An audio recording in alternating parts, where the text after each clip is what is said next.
ચરમ તીર્થંકર શાસન નાયક શ્રમણ ભગવંત મહાવીર સ્વામીને ભાવપૂર્વક વંદન.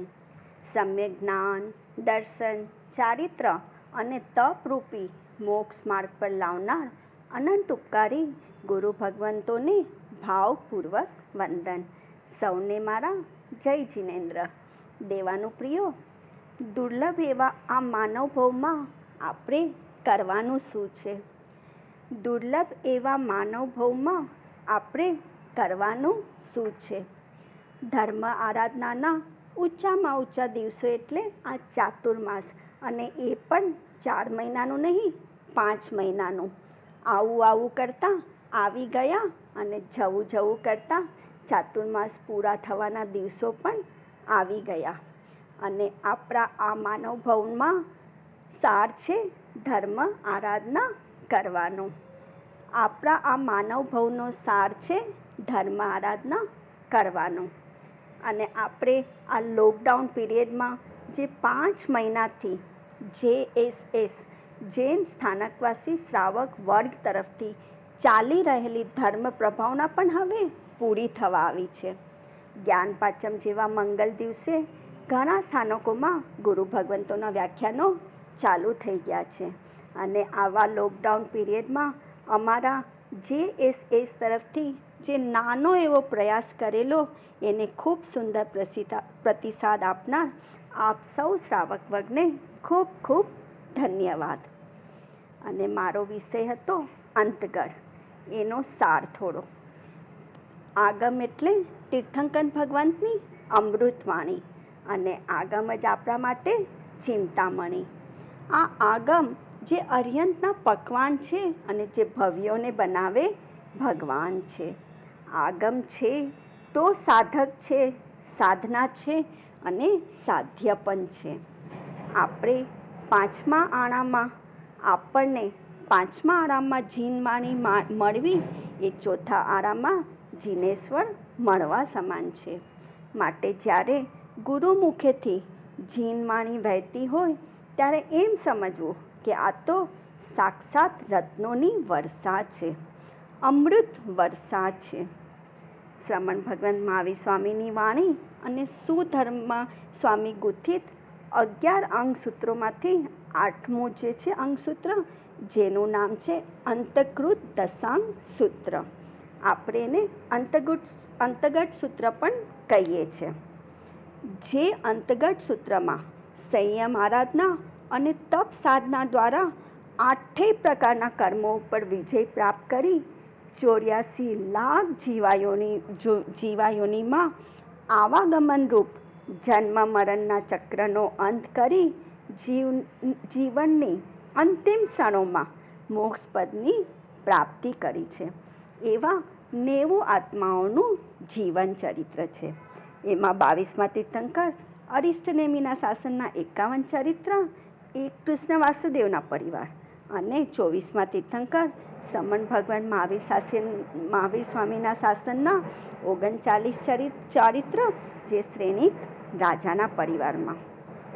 આ 90 ચારિત્રોએ કેવી ઉત્કૃષ્ટ સંયમ આરાધના અને તપ આરાધના કરી છે. અને 90 ચારિત્રનો બોધપાઠ શું છે આપણા માટે? તો ગુરુ ભગવાન સમજાય છે કે યાદવ કુળના બધા જ જીવોને પુણ્યનો ઉદયો હતા. તેઓએ સંસારના સુખોને છોડી ભગવાનની પાસે દીક્ષા લીધી. નાશવંત લક્ષ્મીને લાત મારી શાશ્વત લક્ષ્મીની મુક્તિ માળા પહેરે છે. માટે દેવાનું પ્રિયો, નાશવંત લક્ષ્મી અને મોક્ષ લક્ષ્મી બંને સાથે મળતી જ નથી, અને નાશવંત લક્ષ્મીને છોડવી જ પડે છે. અને અંતગત સૂત્રના પ્રથમ વર્ગના પ્રથમ અધ્યયનમાં જ આપણે ગૌતમ કુમારનું જીવન ચરિત્ર જોયું, જેમને સોનાની દ્વારિકા છોડવામાં શું વાર લાગી. કેમ કે ગૌતમ કુમાર જાણતા હતા કે દ્વારકા નગરી તો બહુ તો વેશ્રમણ દેવ દ્વારા બનાવવામાં આવી છે, જ્યારે આ જીન શાસન તો વિતરાગી દેવાધિદેવ દ્વારા બનાવેલું છે. માટે દ્વારકાને છોડી ભગવાન પાસે પ્રવજ્યા લઈ પ્રમાદ અને નિંદ્રાનો ત્યાગ કરી સંયમ અને ગુણ રત્ન સંવત્સર આદિ તપની આરાધના કરી આઠેય કર્મોનો અંત કરી સિદ્ધ ગતિને પામ્યા. અને આ અંતગત સૂત્રમાં જેમાં વિશેષ તપોનું જ મહત્વ અને મહિમા બતાવેલ છે. અને ગુરુ ભગવાન પણ આપણને એ જ સમજાવે છે કે સૂર્યોદય થાય ત્યારે આજે મારે કઈ તપની આરાધના કરવી એ જ ચિંતન સૌથી પહેલાં થવું જોઈએ. અને તપની આરાધના પણ એવી કરવી જે લાંબા સમય સુધીની હોય. જેવી રીતે ગુણરત્ન સંવત્સર તપ જે 16 મહિનાનું છે. આમનું થોડી હાઇલાઇટ્સ આપીશ કે પ્રથમ માસ એકાંતર ઉપવાસ, બીજે મહિને છઠને પાને છઠ અને ત્રીજે મહિને અઠમને પાને અઠમ.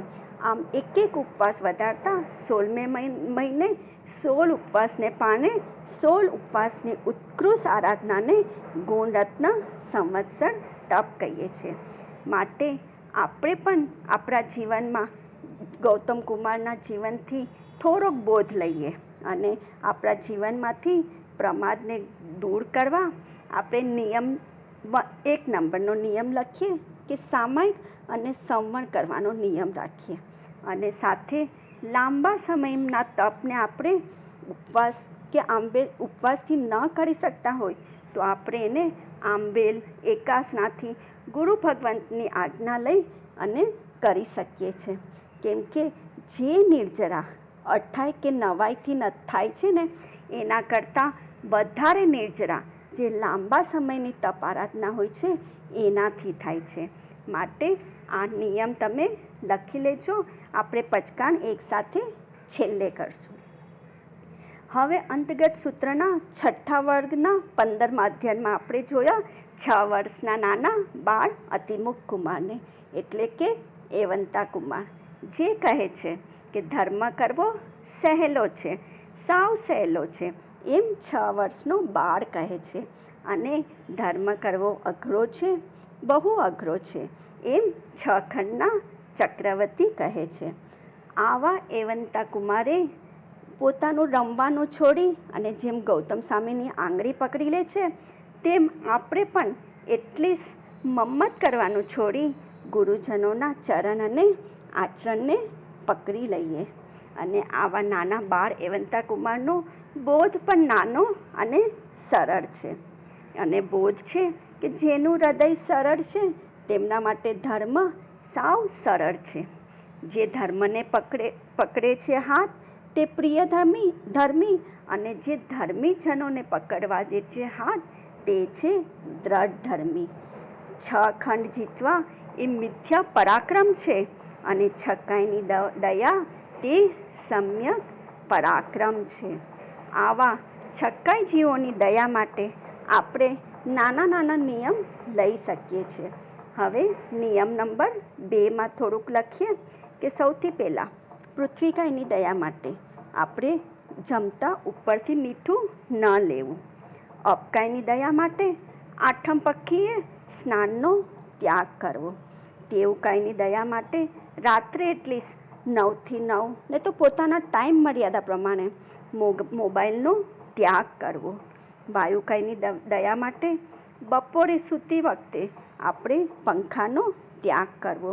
અને વનસ્પતિની દયા પાડવા કાચા સલાડનો ત્યાગ કરવો. ઉપયોગ સહી જે નિયમ પણ ધારવા હોય તે ધારી લેજો. પચકાણ આપણે લાસ્ટમાં એક સાથે કરશું. સંસારનું સદાકાળ એક જ ચિત્ર, સંસાર લાગવો ન જોઈએ વિચિત્ર. કેમ કે જ્યાં સંયોગ અને વિયોગ રહેલા છે, પુણ્ય અને પાપ રહેલા છે, જ્યાં વિષય અને કસાય રહેલા છે તેનું નામ છે સંસાર. નિસાર પાસીય નાણી એટલે કે કેવડી ભગવંતને પોતાના જ્ઞાનમાં આ સંસાર નિસાર, અસાર અને સાર વગરનો દેખાય છે. અંતર્ગત સૂત્રના 3જા વર્ગમાં અનેક સેનાદી 6 બાળ મુનિની વાત છે. જુઓ તો સહી એ બાળમુનોની વાતને કે અને એમના કર્મોની રમત કે માતાના ગર્ભમાં આવ્યા તેની સાથે કરોડો ભવના જૂના પાપ કર્મો સાથે જ આવ્યા અને જન્મતા પહેલાં જ માતાનો વિયોગ કરાવી દે છે. આ જુઓ, આ સંસાર જે જન્મ મરણનો સાગર છે અને જેમાં સંયોગ અને વિયોગના મોજા ઉછરે છે. અયોગી બનતા પહેલા પણ ચરમ શરીરી જીવો છે, એને પણ આવા સંયોગ અને વિયોગમાં અટવાઈ જાય છે. આનાથી આપણે સમજવાનું છે કે પ્રત્યેક સંયોગના અંતે વિયોગનો આરંભ જ હોય છે અને આ સંસાર સંયોગો અને વિયોગોનો સાગર છે અને તે રહેવાનો જ છે. પણ આજે મારો વારો છે કે આપણે એને સમજવાનો છે. અંતે સમજીને સમજવાનો છે, એટલે અંતે હવે સમજીને જો દેવગુરુ ધર્મનો સંયોગ હોય તો સંસાર, શરીર અને સંબંધનો વિયોગ પરવડે છે. માટે જડ એવા શરીરની ચિંતા છોડી ચૈતન્યલક્ષ આત્માનું ચિંતન કરી ધર્મ આરાધનામાં જોડાઈ જઈએ. અને આગળ વર્ગ 3માં ગત્સુકુમારની વાત છે, જે ભગવાન અરિષ્ટનેમિની ધર્મ ઉપદેશથી હૃદયને હષ્ટતૃપ્ત કરી આત્મયુદ્ધ કરવા ગત્સુકુમાર જે દિવસે દીક્ષિત થયા તે જ દિવસે ચોથા પ્રહરે ભગવાનની આજ્ઞા નહીં મહાકાલ સ્મશાનમાં એક રાત્રિની ભિક્ષુની પડિમાની આરાધના કરે છે. જીનવાણીનો જુઓ તો રંગ, ગત્સુકુમાર આત્મયુદ્ધના જુઓ જંગ. અને આવા ગત્સુકુમાર મુનિએ ધ્યાનમસ્ત મહાકાલ સ્મશાનમાં ધ્યાનમાં એકચિત થઈ ગયા. અને આવા ધ્યાનસ્થ ગત્સુકુમાર અણગાર ઉપર જે પૂર્વના વેરભાવ અને કસાયથી સોમિલ બ્રાહ્મણે બળતી ચિતામાંથી કેસુડાના ફૂલ જેવા લાલચોળ ધગધગતા અંગારા ગત્સુકુમાર મુનિના માથાની ઉપર નાખી દીધા. પડકાષ્ટા તો જુઓ, ગત્સુકુમાર મુનિ આંખ ઊંચી કરીને પણ પૂછતા નથી કે મારો વાંક શું છે. એમનું ધ્યાન તો પોતાના ધર્મ ધ્યાન અને એ ધર્મ ધ્યાનથી શુક્લ ધ્યાનમાં જવાનું અને ઔદારિક શરીર ભળે એની પહેલાં તો કાર્મણને બાળી અને સિદ્ધ ગતિને પ્રાપ્ત કરવું. આવા ગત્સુકુમાર મુનિ આપણને મોક્ષમાં જતા જતા બોધ આપતા જાય છે કે સંસારના સુખો એ આત્માના સુખો નથી, સદગતિ દેનાર નથી અને પરભવમાં સથવાર નથી, દુઃખમાં શરણદાયક નથી અને સર્વજ્ઞ સંમત નથી. અને અંતમાં આપણે શું બોધ લેશું? તો આપણને મોક્ષ ગમે છે તો જીન શાસનને પણ ગમાડીએ અને શાસનને ગમાડીએ તો ભગવાનની આજ્ઞાને પણ ગમાડીએ. હવે આપણે ત્રીજો નિયમ એની માટે શું લખશું કે ભગવાનની આજ્ઞા છે કે શ્રાવક અને શ્રાવિકા ઉભયકાળ પ્રતિક્રમણ કરે. તો આપણે ભગવાનની આજ્ઞાને ગમાડીએ અને ઉભયકાળ પ્રતિક્રમણ કરવાના ભાવ રાખીએ. અને છેલ્લે એટલીસ્ટ આઠમ પાખીના પણ પ્રતિક્રમણના નિયમ કરીએ.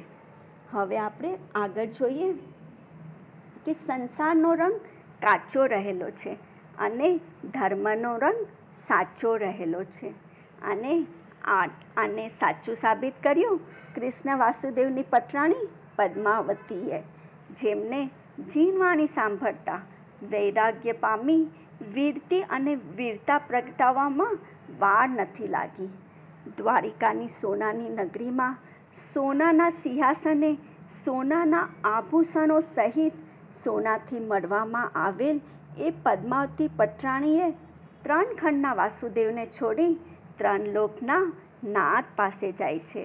કેમ કે પદ્માવતી જાણે છે કે અખંડ સૌભાગ્યવતી કરતાં અનંત સૌભાગ્ય ચડે અને મંગલસૂત્ર કરતાં ધર્મ મંગલ ચડે. 3 ખંડની ધણી માતા 30 ઉપવાસે ત્રીજા પહરે 3 પાત્રાથી ચલાવે છે. અને પદ્માવતી આર્યા આપણને બોધ આપે છે કે આત્મા અને ચેતનની સુંદરતા ચાહનારને દેહની દરકાર હોતી જ નથી. જીન શાસનમાં કોઈ મફતમાં સહન કરતું નથી. શાસનમાં જે સહન કરે છે તેને મોક્ષ મફતમાં મળે છે. અજ્ઞાની જીવો પહેલાં પાપ કરે છે અને પછી સહન કરે છે, અને જ્ઞાનીજનો પહેલાં ધર્મનું સહન કરે છે અને પછી સહન કરવાનું સાદી અનંત બંધ કરે છે. તો આપણે પણ આપણા આ દેહની થોડી ચિંતા ઓછી કરી નિયમ નંબર 4, એમાં જે ભગવાને નાનામાં નાનું તપ જે બતાવ્યું છે તે નૌકાસી કરી શકે, તેનાથી આગળ વધી પોરસી, દોઢ પોરસી અને રાત્રિ ભોજનનો ત્યાગ રોજ ન થાય તો એટલીસ્ટ આઠમ પખીએ તો કરીએ. આવા નિયમ ધારવાના ભાવ રાખીએ. હવે આગળ જોઈએ કે કર્મો જ્યારે કાઢે ધાર ત્યારે ધર્મ જ આપે આપણને આધાર. આજ આપણી કેવી છે એનો જવાબ આપણી ગઈકાલ આપે છે. ગઈકાલે આપણે હિંસા કરી હતી એટલે આજે આપણને અસાતા છે. ગઈકાલે આપણે પાપ કર્યા હતા એટલે આજે દુઃખ છે. ગઈકાલે આપણે કર્મો બાંધ્યા હતા એટલે આજે બંધન છે. અને અંતર્ગત સૂત્રના 6થા વર્ગમાં અધ્યયન 3માં એક હત્યારો જે પોતાના ચરમભવમાં 5 મહિના અને 13 દિવસમાં 163 દિવસમાં એક સ્ત્રી એટલે 163 સ્ત્રી, 163 દિવસમાં રોજ 6 પુરુષ એટલે 987 પુરુષોની એમ કુલ 1141 જીવોની હિંસા કરે એવો હત્યારો અર્જુન માળી ભગવાનના મુખે ધર્મ ઉપદેશ સાંભળી જે બીજાના માથા ભાંગતો ને પોતાના માથું મૂંડતો કરી દે છે. જેના હાથમાં શસ્ત્રો હતા ભગવાનને શરણે આવ્યા ને શાસ્ત્રો આવી ગયા. પરાકાષ્ઠા તો જુઓ, ભગવાન પણ અર્જુન મુનિને છઠના પારણે છઠ ત્રીજા પહોરે રાજગૃહી નગરીમાં માર ખાવા જવાની આજ્ઞા આપે છે. ભગવાન જાણતા હતા કે સોનાને આગનો ભય ન હોય, સમતાને સરકતા સંસારમાં જવાનો ભય ન હોય. જેટલી નિર્જરા ઉપવાસમાં નહીં તેટલી નિર્જરા એક ટંકના પારણામાં. મહાપુરુષો ઉદયમાં એવા તપે કે તેમને દેવલોકમાં નથી જવું પણ લોકના અગ્રભાગે જઈ સાદી અનંત સુખ, સમાધિ અને શાંતિમાં રહેવું છે. આવું અર્જુન મુનિની ક્ષમા, સમતા, સહનશીલતાને જોઈ આપણે નિયમ નંબર 5 કે દિવસમાં 1 કલાક કસાઈનો ત્યાગ કરીએ, 1 કલાક મૌન રહેવું જેવા નાના નિયમને લઈ આપણે આપણા આત્માને મોક્ષ માર્ગ પર લાવી શકશું. અને આ મોક્ષ માર્ગનો પાયો છે એ છે જે સમ્યક દર્શન. અને આપણે 5મા આરાની કરવી આપણે યારી અને 5મી ગતિની કરવી આપણે તૈયારી. 5મા આરાની કરવી આપણે યારી અને 5મી ગતિની કરવી આપણે તૈયારી. અને આ 5મો આરો કુંડામાં રત્ન સમાન છે. અને એના માટે આપણે મોક્ષ માર્ગને જાણ્યા, સમજ્યા અને એ મોક્ષ માર્ગ ઉપર ડગલા ભરતા પહેલા આપણે સમ્યક દર્શન એટલે કે જે સાચી શ્રદ્ધા, માન્યતા તેના અજવાળા કરીએ. સમ્યક જ્ઞાનના અજવાળા આપણને મોક્ષ માર્ગ દેખાડે છે, પણ સમ્યક દર્શનના અજવાળા કે આ જ મોક્ષ માર્ગ સાચો છે તે એ બતાવે છે. અને સાથે સિવાયના બાકીના બધા રસ્તાઓ એ સુમાર્ગ નથી, કુમાર્ગ છે. એ સન્માર્ગ નથી, ઉન્માર્ગ છે. આ માન્યતા દર્શન કરાવે છે. અને આવા સમ્યક દર્શનની વાતો આપણે ઘણા અલગ અલગ માધ્યમથી આપણે સમજીએ. અને જે આ 5મો આરો છે તે શું છે? કુંડામાં રત્ન સમાન. અને આ રત્ન એટલે ધર્મ, ચારિત્ર ધર્મ, આરાધક ધર્મ અને મુક્તિ ધર્મ. અને આ 5મો આરો આપણને કુંડામાંથી રત્ન લેવા સમાન છે. અને શ્રમણ ભગવાન મહાવીર સ્વામીએ પણ પોતાની અંતિમ દેશના ઉત્તરાધન સૂત્રના 28મા અધ્યયનમાં મોક્ષ માર્ગમાં બતાવેલ છે. એમાં પણ એક ગાથામાં, બીજી ને ત્રીજી જ ગાથામાં ભગવાન બતાવે છે કે નાણમ ચ દંસનમ ચેવ ચરિત્ર ચ તવો તહા એસે મગોતી પન્નતો જીણેહી વંદનસિહિ. નાણમ ચ દંસનમ ચેવ ચરિતમ ચ તવો તહા એય મગ્ગમ અનુપતા જીવા ગચ્છંતી સો ગઈ. એટલે જીનેશ્વર ભગવંત આપણને સમજાવે છે કે સમ્યક જ્ઞાન, દર્શન, ચારિત્ર અને તપરૂપ મોક્ષ માર્ગ પ્રરૂપેલ છે. અને સર્વ જીવો આ સમ્યક જ્ઞાન, દર્શન, ચારિત્ર અને સમ્યક તપરૂપ મોક્ષ માર્ગનું આચરણ કરીને સુગતિ અને મોક્ષને પ્રાપ્ત કરે છે. અને આપણી જે મોક્ષ માર્ગમાં જે આગળની વાત છે, એમાં સૌથી પહેલો પાયો તો આપણે સમ્યક દર્શનનો જ પકડવાનો છે. અને આપણા સમ્યક દર્શનને શુદ્ધ અને વિશુદ્ધ જ કરવાનું છે. અને આવા ઊંચા ધર્મમાં સાચી શ્રદ્ધા કરી જ આપણે આપણા આત્માનો વિકાસ એટલે મોહનો વિજય કરી શકશું.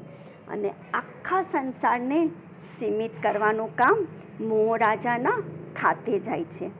જ્યાં સુધી જીવ અનાદિ મિથ્યાત્વી હોય તો ત્યાં સુધી સંસાર અનંત પૂતગલ પરાવર્તન છે. અને એ જ જીવ સમ્યક દર્શન પામે તો અનંત પૂતગલ પરાવર્તનમાંથી ઘટી અર્ધ પૂતગલ પરાવર્તનમાં આવે છે. અને અર્ધ પૂતગલ પરાવર્તન જેટલો સંસાર ઉભેલો રહેલો છે ને, અથવા તો એકવાર સંકેત પામ્યા પછી પણ જે અર્ધ પૂતગલ પરાવર્તન છે ને, એમાં નરકના અનંતા ભવો, નિગોદના અનંતોકાર, અનંત અવસર્પણી ઉત્સર્પણી અને 24 દંડકના જન્મ મરણ ઊભા રહે છે. મોક્ષમાં જવાનું અનંતકાળ મોડું થઈ જાય છે. માટે આપણે જ્યારે સમ્યક દર્શનને પ્રાપ્ત કરીએ અને સમ્યક દર્શનની હાજરીમાં આપણું આયુષ્ય બંધાય એને આરાધકપણું કહે છે.